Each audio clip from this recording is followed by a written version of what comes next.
Okay people, welcome back to another Fwoosh review. Tonight I'm taking a look at the DC Collectibles Icons Joker from A Death in the Family. And I'm a Joker freak. I can't help buying at least most Joker figures. There are some that I missed, but I grab most of them. Joker's just one of those characters. The box is what we've been seeing with Icons. It's in the Joker purple, front window open, just the box style. You can see everything that comes with it. The extra hands, the Tommy gun, the crowbar. And on the back it shows the rest of the wave. So I'm gonna get this open, see how this holds up against my other figures, and to see if it's as cool as the Icons Harley, because that figure kicked ass. And there you go, all out of the box. And this is a cool Joker. It's not the greatest, but for the Icons line, this is a good Joker. It's a specific time in history, though. If this is going to be the only Joker in the line, I feel like they should have went with a more generic Joker, a more just overall timeless version of Joker, but it may just come down to the hat and the trench coat. It kind of throws them into that specific era, but as a different version from most of the other Jokers that we've gotten, this works from that point of view. The sculpt is all nice. The articulation, while not as fluid, I guess, as the other Icons figures I have, it's still pretty good. The paints are nice and clean, nice and crisp, not a lot of shading, just straight colors, but I do have a slight problem with the face. The right eye seems to be a little bit lazy, coming down a little bit. So I'm not sure if they're all like this. I haven't seen a lot of pictures out there yet. Now taking a look at articulation, he's got a ball at the top of the neck. It doesn't really get back.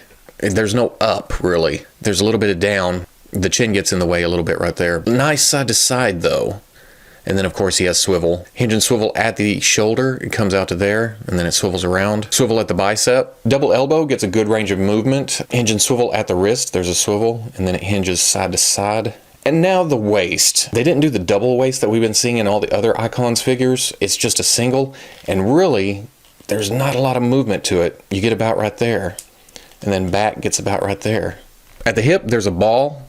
You can come out about right there, come forward, and it gets stuck sometimes. His ass cheek catches the bottom of it right there.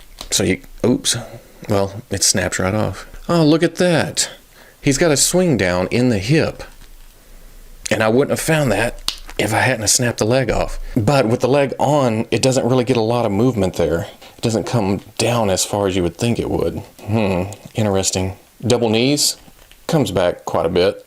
Hinge at the foot, goes back pretty good.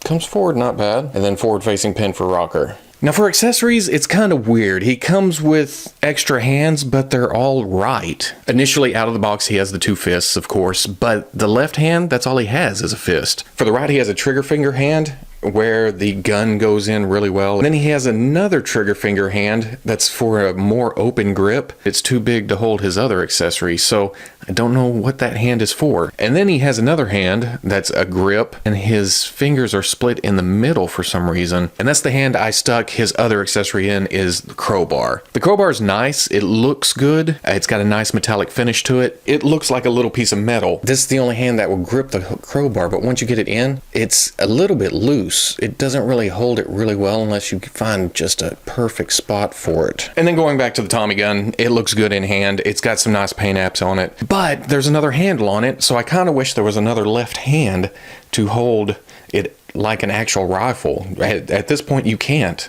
Everything's right hand. Now here he is with the Icons Harley. This is a good size. Harley's kind of short, Joker's kind of tall. The head size is kind of throw me. She's got a bigger head size. It kind of throws the proportions out a little bit. And then just to give you an idea of what he looks like with DC Classics, here's the, I call him the boner Joker. And you can see how much taller it actually is. And like most Icons, the Icons Joker comes out short for that collection. But if you're buying Icons, this works perfectly. So at the end of the day, it's a Joker figure. It's a nice Joker figure. So of course I like it. Joker is one of those few characters that I collect any scale. 12-inch, smaller scale, bigger scale, 6-inch mostly. There's been a lot of 7-inch figures, so the collection grows with this. Since I don't have an Icon shelf, I just have Harley with my Secret 6. Joker will go by himself on the Joker shelf. But with your other Icons figures, it'll look good.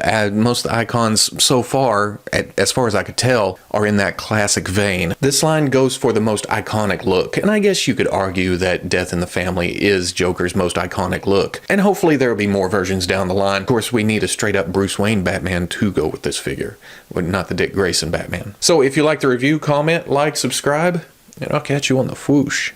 And then the face itself, man, this is painted beautifully. It's got the white for her face paint, but there's just a little bit of red on the cheeks just to give her that, you know, little glow to it. The lipstick is applied perfectly, and then the eyes. I kind of hate to say this because, you know, I talk so much about the figure arts line, but the eyes on here are import quality. They're just crisp. They're a sharp blue. The blue contrast against the rest of the figure itself, it just sticks out, and your eyes are just drawn to her eyes. I'm not going to get too creepy with this review.